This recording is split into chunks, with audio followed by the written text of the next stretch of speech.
Welcome to के sir classes. Dear all, आप हमारे चैनल को सब्सक्राइब नहीं करते हैं, हमारे चैनल को सब्सक्राइब प्लीज जरूर कीजिए, प्लीज सब्सक्राइब जरूर कीजिए, लाइक कीजिए, शेयर कीजिए।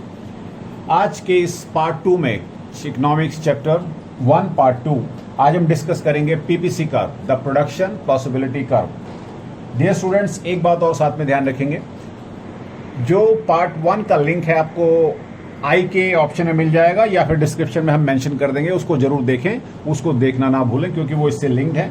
तो आज हम पार्ट 2 में डिस्कस करेंगे what is PPC curve, what is production possibility curve. जैसा कि नेम सजेस्ट करता है, production possibility curve, it is a curve which depicts all possible combination of two goods that an economy can produce with full use of given resources and state of technology. It means जितनी technology एक economy के पास available है, जितने available resources हैं, उनकी help से हम ये मान के चलते हैं, हम ये एज्यूम कर रहे हैं कि इकोनॉमी दो गुड्स को प्रोड्यूस करना चाहती है। उन दो गुड्स को प्रोड्यूस करती है, तो इस कंडीशन को अंडरस्टैंड करने के लिए हमें पीपीसी की हेल्प लेनी है, यानी कि प्रोडक्शन पॉसिबिलिटी कर्व की। आइए समझें। The available resources can be used to produce various alternate goods which are known as the production possibilities. जो available resources इकोनॉमी के पास होते हैं डियर ऑल, उनसे आप प्रोड्यूस कर सकते हैं डिफरेंट काइंड ऑफ गुड्स जो एक प्रोडक्शन के अंतर्गत हम कर सकते हैं। तो इट मीन्स कि जो गुड्स का प्रोडक्शन पॉसिबिलिटी है और जो कर्व शो करेगा उसको हम कहते हैं प्रोडक्शन पॉसिबिलिटी कर्व। एक बार दोबारा रिपीट करता हूं। The available resources can be used to produce various alternative goods and services which are known as the production possibilities, and the curve showing them is called production possibility curve. यानी कि अब इसको हम समझने के लिए एक टेबल की हेल्प लेंगे और एक साथ में डायग्राम भी अंडरस्टैंड करेंगे। देखिए, to understand and to solve this problem, suppose what to produce, जैसा कि हमने पार्ट 1 में डिस्कस किया था कि सेंट्रल प्रॉब्लम्स में what to produce and in what quantity, क्या प्रोड्यूस करें और कितनी क्वांटिटी प्रोड्यूस करें, ये अपने आप में फर्स्ट इंपॉर्टेंट सेंट्रल प्रॉब्लम्स थी। तो इस सेंट्रल प्रॉब्लम को एड्रेस किया गया है प्रोडक्शन पॉसिबिलिटी कर्व के कंसिडरेशन में। Let us for the sake of simplicity assume that with given resources and technology an economy can produce only two goods. हम मान लेते हैं कि भाई एक इकोनॉमी जितने उसके पास अवेलेबल रिसोर्सेज हैं, जो टेक्नोलॉजी अवेलेबल है, उसकी हेल्प से सपोज एज्यूम कर रहे हैं कि दो गुड्स प्रोड्यूस कर सकती है। पहला है प्रोडक्शन ऑफ टैंक्स का प्रोडक्शन, दूसरा है प्रोडक्शन ऑफ वीट्स, और कॉलम फर्स्ट हमारा है प्रोडक्शन पॉसिबिलिटीज। जो कॉलम फर्स्ट है, अगर आप उस पर ध्यान देंगे तो हमारा जो प्रोडक्शन पॉसिबिलिटीज में स्टेजेस हैं A B C D E F, there are 1 2 3 4 5 6 stages. और जो सेकंड कॉलम हमारा प्रोडक्शन ऑफ टैंक्स है। प्रोडक्शन ऑफ टैंक्स में हमारे पास जो नंबर्स हैं, A के सामने 5 है, B के सामने 4 है, C के सामने 3 है, D के सामने 2 है, E के सामने 1 है और F के सामने 0। अकॉर्डिंगली जो थर्ड कॉलम है हमारा प्रोडक्शन ऑफ व्हीट, जैसा कि हमने आपसे कहा कि जो भी अवेलेबल रिसोर्सेज और गिवन टेक्नोलॉजी है, उसकी हेल्प से हम ये मान के चलते हैं कि आपकी इकोनॉमी दो गुड्स प्रोड्यूस कर रही है। Number 1 tanks, number 2 wheat. तो व्हीट में क्या है, A के सामने 0, B के सामने 5, C के सामने 10, D के सामने 12, E के सामने 14 एंड F के सामने 15। अब इस टेबल को अंडरस्टैंड करना है। देखिए, बहुत ही कॉन्सेप्चुअल टेबल है। सपोज कीजिए कि economy A condition, A possibility पे काम कर रही है। If economy is operating at the A possibility, the first one A, जिसके सामने प्रोडक्शन ऑफ टैंक्स 5 आता है और प्रोडक्शन ऑफ व्हीट 0 आता है। अब इसको हमें अंडरस्टैंड करना है कि ये क्यों ऐसा हो रहा है कि जो टैंक्स का प्रोडक्शन है वो 5 है और व्हीट का प्रोडक्शन 0 है। देखिए, 5 lakhs हो सकता है और व्हीट टन्स में हो सकता है, ये यूनिट्स की बात है। हम यहाँ पे for the sake of simplicity समझेंगे कि जब इकोनॉमी ऑल द रिसोर्सेज को यूज कर देती है for the production of only tanks, it means all the resources and the available technology has been utilized for the production of only tanks. It means in that case the economy will have 5 lakhs of tanks, but on the other hand we do not have any quantity of wheat, it is 0. देखिए, ए में आपने सारे के सारे जो आपने available resources थे जो आपने यूज किए वो टैंक के प्रोडक्शन में, तो आपके पास 5 लाख टैंक्स तो आ गए, लेकिन आपके पास जो व्हीट है नथिंग, दैट इज जीरो। अब मान लीजिए कि इकॉनमी बी पे आती है।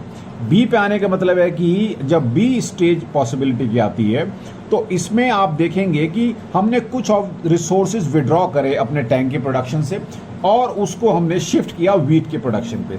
अगर आप विड्रॉ करेंगे तो यहाँ पे जो प्रोडक्शन ऑफ टैंक है वो कम हो जाएगा। हमने यहाँ पे देखिए 4 लिखा हुआ है, तो जब आपने विड्रॉ किया तो प्रोडक्शन ऑफ टैंक 4 लाख हो गया। लेकिन ऑन द अदर हैंड आपके पास प्रोडक्शन ऑफ व्हीट की क्वांटिटी स्टार्ट हो गई और ये डियर ऑल आपके पास आती है 5 टन सपोज। इट मीन्स कि आपने जैसे ही एलोकेशन ऑफ रिसोर्सेज चेंज किया, थोड़ा सा विड्रॉ किया आप टैंक से, तो प्रोडक्शन ऑफ टैंक्स कम हुआ और दूसरी तरफ आपका प्रोडक्शन ऑफ व्हीट बढ़ गया। सी कंडीशन में आप और विड्रॉ करते हैं तो आप 3 पर आ जाते हैं, आपका व्हीट का प्रोडक्शन बढ़ जाता है, दैट इज 10 पर आ जाते हैं। ऐसे ही डी और ई कंडीशन में जैसे जैसे आप यहाँ से टैंक्स का रिसोर्सेज विड्रॉ कर रहे हैं और उसको एलोकेट कर रहे हैं, शिफ्ट कर रहे हैं प्रोडक्शन ऑफ व्हीट में, तो आप देखेंगे कि आपका प्रोडक्शन ऑफ व्हीट बढ़ता जा रहा है। ये जो एफ कंडीशन है, एफ पॉसिबिलिटी है, ये एक्सट्रीम है। देखिए ए भी एक्सट्रीम पॉसिबिलिटी थी और एफ भी एक्सट्रीम पॉसिबिलिटी है। एफ पॉसिबिलिटी पे जब इकोनॉमी ऑपरेट करेगी तो उस समय आप देखेंगे हमने यहाँ पे ये माना है कि सारे रिसोर्सेज हमें प्रोडक्शन ऑफ टैंक से शिफ्ट करके प्रोडक्शन ऑफ व्हीट पे ले गए, तो आप देखेंगे कि जो प्रोडक्शन ऑफ टैंक है दैट इज 0।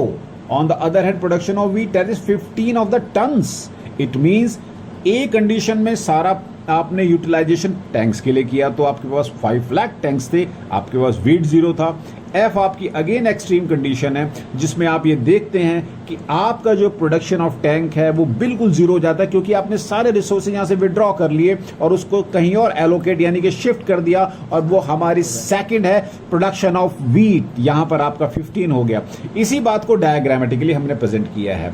अगर इकोनॉमी अकॉर्डिंगली ऑपरेट करती है तो ये कर्व बनता है आपका, ये दिस वन जो ओरिजिनल लाइन आ रही है आपकी इस तरीके से होगी।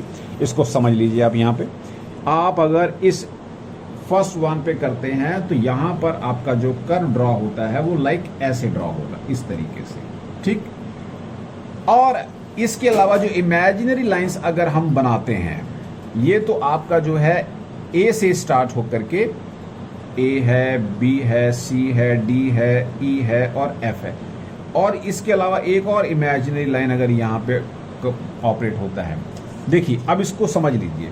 हमने यहाँ पर जो है इस कर्व को यहाँ पे ध्यान से समझिए, मैंने यहाँ पे इसको ऑलरेडी ड्रॉ कर रखा है। वाई एक्सिस पर तो हमने यहाँ पे टैंक शो किए हुए हैं और एक्स एक्सिस पर हमने यहाँ पे व्हीट शो किया है। अगर इकोनॉमी ए टू एफ पे ऑपरेट करती है तो इसका मतलब ये होता है कि हम ये कहेंगे it is the full employment of resources, यानी कि जो रिसोर्सेज इकोनॉमी के पास अवेलेबल थे वो सारे रिसोर्सेज आपने यूज किए, तो आपको ये वाला यहाँ पे कंसेप्ट आता है full employment of the resources. अगर कहीं आपका ये कर्व शिफ्ट होकर डाउनवर्ड्स नीचे आ जाता है और जो ये ब्रोकन लाइंस यहाँ पे दिखाई गई हैं, देखिए ये वाली, ये इसके नीचे ये वाला अगर कर्व कहीं आकर के आपका बनता है तो इसे बोलेंगे अंडर यूटिलाइजेशन ऑफ रिसोर्सेज। क्यों?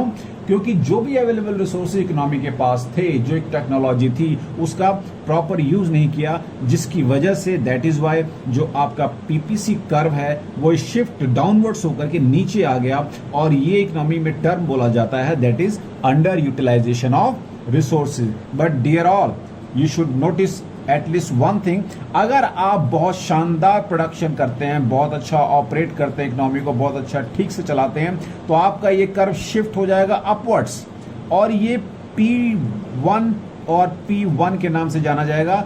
इसे बोलते हैं ग्रोथ ऑफ रिसोर्सेज। इसका मतलब ये हुआ कि आपने ऑप्टिमम यूटिलाइजेशन ऑफ रिसोर्सेज किया है। जहां पर आपको 10 रुपए खर्च करने थे, आपने वहां सिर्फ 7 रुपए में काम चला लिया, यानी कि आपने ग्रो कर लिए रिसोर्सेज। ये कंडीशन डेफिनेटली बहुत ही कंफर्टेबल जोन होती है, शानदार होती है किसी भी इकोनॉमी के लिए, और इसको अडॉप्ट करके, इसको अचीव करके हर इकोनॉमी अपने आप को बहुत ही रिलैक्स महसूस करती है, बहुत ही डेवलप्ड महसूस करती है। नाउ इसको हमने यहाँ पे डिफाइन किया हुआ है कि आपने किस तरीके से वाई एक्सिस पे यहाँ पे लिया है टैंक्स, एक्स एक्सिस पे कैसे आपने व्हीट लिए हैं और इनको फिर ज्वाइन किया, ये आपका प्रोडक्शन पॉसिबिलिटी का बन गया। मैं समझता हूँ ये पॉइंट आपका क्लियर हो गया है। इसी के साथ अब हम दूसरा एक आपसे इम्पॉर्टेंट पॉइंट और डिस्कस कर लेते हैं। Explain the central problems for whom to produce. For whom to produce, basically it is the problem of for whom to produce means how the national product, that is national income, is to be distributed. आप किसके लिए production करना चाहते हैं, basically किस बात से related है, ये इस बात से रिलेटेड है कि आप जो नेशनल इनकम है उसका डिस्ट्रीब्यूशन कैसे करना चाहते हैं among the factors of production. क्योंकि आप कुछ भी प्रोड्यूस करते हैं तो आपको फैक्टर ऑफ प्रोडक्शन यूज करने होते हैं। जो फैक्टर ऑफ प्रोडक्शन हम यूज करते हैं उनका हमको फैक्टर पेमेंट्स करना होता है। जैसे लैंड को यूज करेंगे तो उसके अगेंस्ट हमें रेंट पे करना होता है, कैपिटल को यूज करेंगे तो उसके अगेंस्ट हमको इंटरेस्ट पे करना होता है, अगर लेबर को पे करेंगे तो उनके अगेंस्ट हमें वेजेस पे करना होता है या सैलरीज पे करना होता है। तो फैक्टर ऑफ प्रोडक्शन जो होते हैं उनको पेमेंट करना होता है और that help to produce it. This is also called theory of functional classification. इसको फंक्शनल क्लासिफिकेशन का थ्योरी भी कहते हैं। It is rent, wages, interest and profit which determines the distribution of goods among the various individuals in the society. ये determine करता है goods का various individuals के बीच में। क्यों? क्योंकि जिसकी जितनी परचेजिंग पावर होती है, जिसकी जितनी इनकम होती है, उसके अकॉर्डिंग ही वो अपने बजट के अकॉर्डिंग एक्सपेंडिचर को एग्जीक्यूट करता है या अपने बजट को एग्जीक्यूट करता है। ठीक है।